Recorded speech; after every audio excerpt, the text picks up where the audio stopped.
കണ്ട മക്കളെ ഇന്നത്തെ ബ്രാലി അയ്യ നമ്മളിത് പുഴയിൽ നിന്ന് വീശിയിട്ട് കിട്ടിയേണ്ടത് എടാ അടിപൊളി.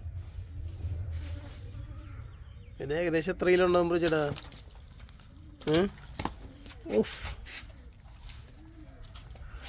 എവിടേക്കാ ചേട്ടൻ എങ്ങോട്ടാ?